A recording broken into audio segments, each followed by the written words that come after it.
ternyata begitu kita bedah dari struktur biaya industri kreatif itu, terutama teman-teman tadi yang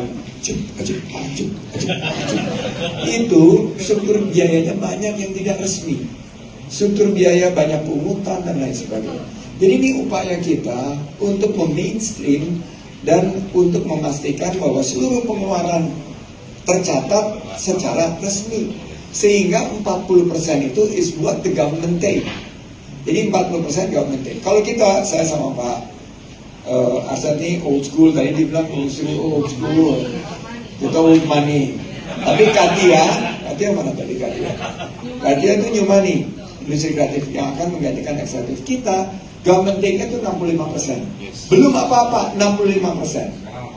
Sekarang government take-nya 80%. Nah ini kita cari di mana. Makanya saya bilang sama Inul, sama Bang Hotman, yuk kita ngopi, ngolah pikiran. Karena ini bukan untuk hanya pelaku ekonomi kreatif, tapi untuk seluruh lapisan masyarakat yang sangat bergantung lapangan kerjanya di ekonomi kreatif. Ada total 24 juta. Mulai dari ADGI, halo bro. Ini Pak, Sarman kita sudah ada di sini. Alhamdulillah, betul bias. Semakin tenang kita dengan ADGI ada di sini. Jadi kita akan perjuangkan itu, tapi masukannya udah saya terima. Justru saya buru-buru bilang Paknya tadi sama Mas Alam, saya harus hadirkan karena ini tuntutannya sangat besar dari masyarakat. Pemerintah hadir untuk merevisi. Sekarang per hari ini sudah ada judicial review ke MK. Pertama, yang saya udah bisa yakinkan bahwa industri spa bukan industri hiburan. Karena kalau kita ke spa bukan mencari hiburan, tapi kita mencari kebugaran. Bukan industri hibur, tapi bugar. Jadi ini udah bisa saya klarifikasi karena saya bisa menentukan melalui permen saya dan baru cek juga di Kementerian Kesehatan ada juga sehat secara tradisional. Jadi ini nggak masuk. Nah nanti berarti ada beberapa jenis hiburan lain yang kita akan satu-satu kita tangani. Kita lihat jumlah lapangan kerjanya berapa, tapi kita yakinkan, kita pastikan bahwa tidak akan mematikan sektor ekonomi kreatif. Itu polisi saya.